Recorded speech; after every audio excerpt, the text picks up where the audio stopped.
Hello humans, Master DinnerFlax here, bringing you the low quality content you deserve, and today I'm going over cards that are on the TCG Forbidden or Limited list and how it makes no logical sense that they are on there. So, some of these, like, a lot of these you can just look at and you're wondering, yeah, that makes sense why it's on there. But then you actually have to think about it and realize every single card I have on this isn't that great of a card. And I'll explain every single one. And let's get into it. So Infernity Archfiend and Infernity Barrier. This one's like the only one that's questionable. And the reason I say this is because the Infernity FTK outclasses Infernity comboing with barriers nowadays, but in conjunction with that, Infernities, not only can they not use hand traps, but they lose to hand traps because in order for them to combo, they have to have set a Called by the Grave. And if they set it, they can't activate it that turn. It's a quick play, but then they lose to it. Like a simple Ash Blossom on an Archfiend will literally end their turn. This deck is super fragile against hand traps, and hand traps I don't believe are going away anytime soon. And yeah, I just, like, if you don't want to bring all of them back, that's fine. But if you're not going to bring back 3 Archfiend, you should definitely bring back 3 Barrier, because when you give the deck Barrier, you're not forcing it to be an FTK deck, because 1 negate is literally nothing. But when you give it 3 Barrier, you're saying, okay, I'm not FTKing, but I'm going to combo out, and then you can just hand trap your opponent and they end their turn, which is fine. But an FTK is much harder to stop because it has much more extenders in it, unlike the Barrier deck. Next is Miscellaneousaurus. There's like no reason this card is limited. Dinosaurs are an okay rogue deck sometimes, and this isn't even a card they want to see all the time. This is a card they'd much rather search, and it's a card that doesn't, it only helps your good hands, not your bad hands.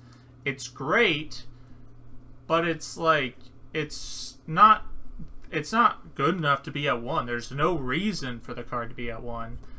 It banishes dinosaurs out of your graveyard, which is powerful, but so does Conductor and so does Pill. Like, this card just has no... The card is like, you ruin the dinosaur toolbox when you keep this at 1, and it just makes no sense. There's like there's no logical reason for this to be at 1, because you're just hurting the dinosaur toolbox, and the dinosaur toolbox isn't even that powerful with 3 of these. Next are the 2 Insectors.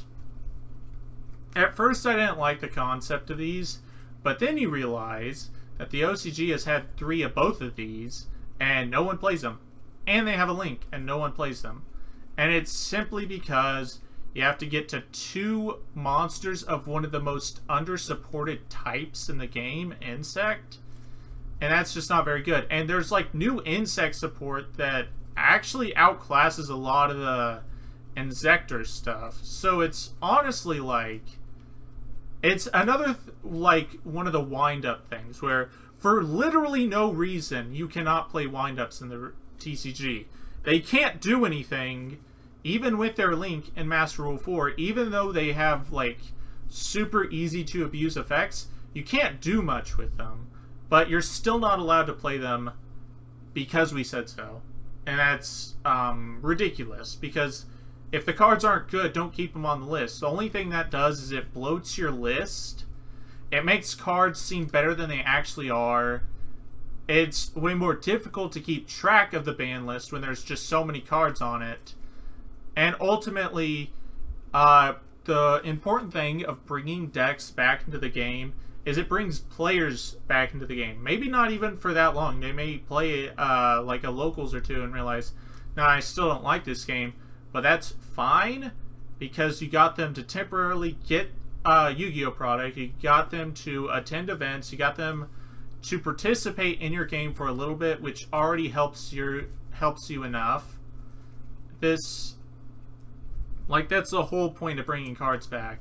And, like, yeah, you can't make money off of old cards, even though that's not correct. You can always just reprint cards if you're going to bring them back. But, like, in general, if the card is bad, it doesn't need to be on the ban list. It doesn't even need to touch the ban list. You shouldn't even have to concern yourself, why is this literal trash on the ban list? Like, it's ridiculous. And then the same goes for both the Monarch cards. Like, they're even Aether, you can argue, which actually should probably be on here. The OCG has had this at 3 for like 2 formats. No one touches Monarchs. Exact same thing with like Infernity. They lose to a lot of hand traps. And the thing about Monarchs is you don't even have to draw a hand trap. You don't even have to draw a single disruption going second against Monarchs, because sometimes they can just lose on their own. You don't even need to do a damn thing. So if a deck is that dysfunctional with all of its support, why are you taking 6 cards away from it? And why are you filling the ban list with like this actual garbage? Like, it doesn't make sense. And the ultimate limited card that makes no sense is Book of Moon. This card is almost entirely unplayable. Like, it prevents your opponent from making a link, but it doesn't prevent a link from doing anything. You can't hit a link with this. And if your opponent could put 2 monsters on the board, they could probably put 3 monsters on the board. Like, this card is so useless. And it's at 1. Like, even Compulse is now searchable. And it's way better than this card. Even though it's a trap, it's still way better than this card because it hits links. And it does everything that Book of Moon does, where it's proactive and reactive. Like, there's literally no reason this should be at 1. Like, it's worthless. And Upstart, like, this one, the TCG is the one that really uses this. So it makes sense that the TCG loses this. But the thing about it is, not only have you placed new time rules in the game that say, oh yeah, you can play Upstart all you want, but you're getting 1 phase to kill your opponent. And if you put into that, Upstart becomes much more risky, especially if you're playing a slow stun deck. Then on top of that, Upstart is, quote, 37 cards, except when you're going second. If your hand has an Upstart, that could have been a hand trap. And then that you're, like, it's useless. Like, every time you could play Upstart going first, they could also be hand traps going second, or just other engine cards going second. Like, as much as we praise Upstart Goblin, the introductions of links and super duper combo spam have made this card kind of useless, just on the fact that it is an empty card going second, and you're replacing like hand traps for this card. Like, there's certain decks where it's like, I can still play Upstart and whatever, but ultimately you still have the time rules that keep it like, nah, yeah, I'm not dealing with it. So I think this card can go back to 3. Monster Gate, I don't know why this is at 1. Like, Infernoids don't do anything. Lair of Darkness flopped. Is there any actual gain for this being at 1? Like, is there anything special that I'm forgetting that this does? It's really, really not that good. Rekindling is also not that good because it is great support for the worst type in the game. I want you to name a top tier deck in the past 2 years that could use this that is not Infernoid because they have 1 target for it. It's just crazy. Like, this card is Soul Charge, but ultimately it's not, because it's for a far worse type. And, like, yes, you can link spam with this, and if you draw multiples, you can use multiples, but in order to use this, you gotta be playing, like, Lavels. And that deck isn't very good. Like, that was the only deck that truly made this too powerful. Like, there's no gain in this being at 1.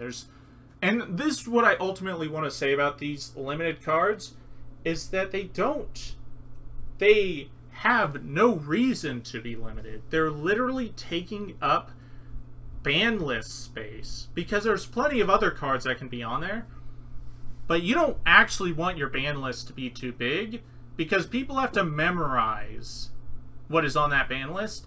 And if you never bring any decks back, and you think if like Magician of Faith was too powerful like a decade ago, it's not going to be now, but you're still keeping it on there just because it's crap. It makes no sense. Like Magician of Faith is an example, but you get the idea. Like, it's wasting time, it's wasting space, it's wasting resources, and it's wasting potential potential player base just because you want to keep cards on there that aren't good. It's ridiculous. Dark Hole, same thing. I don't know why you're keeping this at 1 if we have a huge problem with combo decks right now. Like, I would love to just go Dark Hole, okay, then negate Dark Hole, that's it. Like, we need more cards like Dark Hole in the game right now. We are having a real problem with, quote, unbreakable boards, and we need some solutions to this. And Dark Hole is a great example of that. And then Eradicator. I can kind of understand why this could be too powerful in theory, but not only did Lair of Darkness completely flop, and this won't make the deck any better, but more importantly, this card is a side deck trap card, because if the only time it was ever main decked was to counter like tier 0 decks, because hitting spells and traps, yeah, that's good, but you're not hitting their monsters, and they can still out your board with monsters, especially if you had to use 2 cards to resolve this. Like, I don't see why this card's at 1. It's not really that powerful anymore. Even in its most ideal situations, like against Sky Striker calling spells and they had no chainable spells, then even then it's not even that perfect. I don't know why this is at 1. And finally, Ignister. They're like, why? Yeah, I get it. We have Luster at 1. At 2, well, the OCG has it at 1. But no one's playing this. There's no incentive to play this. Like, it's a very powerful monster that not only is it a powerful removal card, but it's a powerful extender, but it's actually really fair because it is a going second card, and like when you give Pendulums like 3 of this card, 3 the Regeki Synchro Dragon Clearwing, like it wants them to go second, and when you make going second better, it makes the game fair because there's no bullshit lockouts. And I don't see why there's any reason to keep this at 1. There's no gain. Like, it summons a Draco Slayer, but we are way past summoning normal monsters from our deck. Like, we are way past that. So, that card can come back to 3. And cards that are banned that can come back to 3. This card literally has no reason to be banned, because in order to, abuse its effect with the hand loop, you needed multiples, so there's no reason for it to be banned. And Shock Lock isn't a thing, and Master Rule 4 is a thing. So you're telling me that with all those conditions, Zen Mighty is too powerful. Like, that's so not correct. Like, this card is a really cool card, and it actually has no utility. Like, wind-ups, if you give them back everything, maybe even 3 Hunter, they will not succeed. I don't, like, you have, like, Magician Limited and Carrier Band, and, like, all these other cards hit, but you didn't decide to just ban Hunter and let the rest of the deck do what it does, because what it does isn't very good anymore. Again, you're putting too many cards on the ban list that don't need to be on there. I'm going to save this one for last, because that one's ridiculous. Sure, there's no reason for it to be banned. Again, this is one of the best cards that if you want to get some players back in the game, this is the card to do it. There are plenty of people who don't play Yu-Gi-Oh! That have Nekroz decks just sitting around, and this would be insane for them. They would be like a Christmas kid, and it helps with the incantations. Like, I don't know why this is banned. It'd be fantastic if you gave the Necros community like a card back, because there are a lot of people who would come back just to play Necros, even if it ultimately won't be a good deck. I don't know why this is banned. I know why it was banned, but not a single one of the cards that made this good is playable. Or legal, I should say. So, no reason, literally no reason, there's no gain to having this card in your deck, unless you have also 3 banned Dragon Rulers of each Dragon Ruler. Pot of Avarice, I already explained this, there's no reason. Return, it is in all ways just a worse Soul Charge. You can't activate it going first. You can't activate it going second. So the quickest you can activate it is turn 3 by paying half your life points, which is in a way kind of better because you can always pay half. But at the same time, you would have to have banished stuff and then you can use them. But first and foremost, if you're banishing stuff, that means you're not playing a... if you're banishing a lot of stuff, it means you're not playing a deck.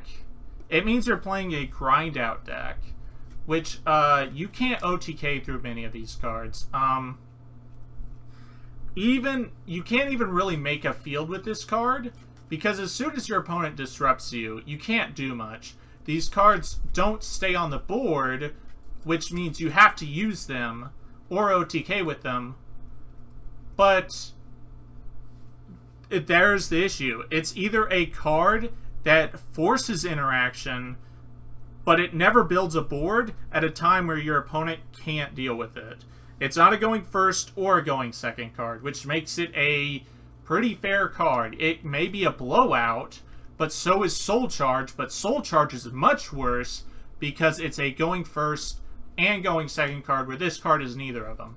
This card is incredibly slow.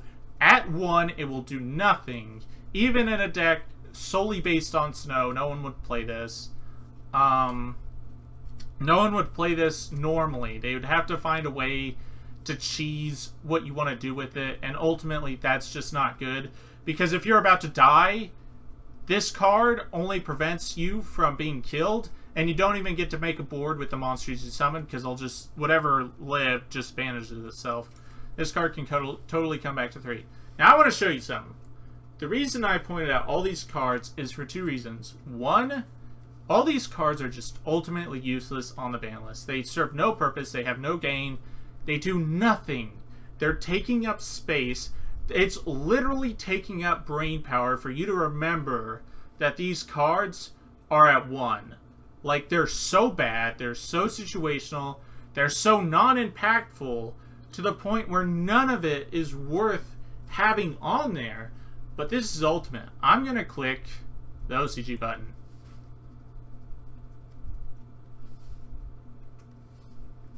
I don't like using the OCG as an example because they're playing a whole different game. But they're actually playing a much more scarier game where a single glow-up bulb could lock your opponent out of the game. And they have more options to combat that than we do in the TCG. And, like, all these cards you could give them to both the TCG and the OCG, regardless of the ban list, because they're all terrible. They all don't impact anything. Like, even if something comes up, the ban list is still there. It's not going away. You can do what you did with Joker. Oh, the card proved it was too powerful again. Well, we'll just either limit it or ban it. Like, that's all you have to do. The ban list is there for a reason. You should be experimenting with the ban list and taking stuff off, and not just locking stuff up there forever to the point where it literally, you have to, like, study the ban list because it's so big. Like, it's unbelievable. And this is like the ultimate sin of the ban list. This is a worse lightning vortex. In all ways, it is a worse lightning vortex. There's no utility with Mermails. Don't even think about it. Because the OCG has a much better Mermail deck, and they don't even try this. Like, if they play it, it's at 1, and it's not even used for what you think it is. Like, it's the ultimate sin of the ban list. The ban list itself does... If you're going to put cards on there because they're too powerful, make sure you bring cards off, because it's like the ban list and the TCG is way overzealous in a way. And what I mean by that is it puts cards on there assuming they could never come back, when the cards they could put on there would literally be normal monsters. Like oh, Grand Mole, you're telling me for over a decade it was too powerful? Like, that's a bunch of crap. No one bought that. Like, they need to experiment more. They need to stop with all these cards that just are worthless. It's actually frustrating, because you literally have to take time to analyze what's on it, even though they're bad cards, and your opponent could play 2 or 3 Stormforth against you, and they'll probably still lose. Like, I don't get it. But that's about it. Thank you all for watching. Hopefully you enjoyed this video, and remember, Master DinnerFlax will take your soul.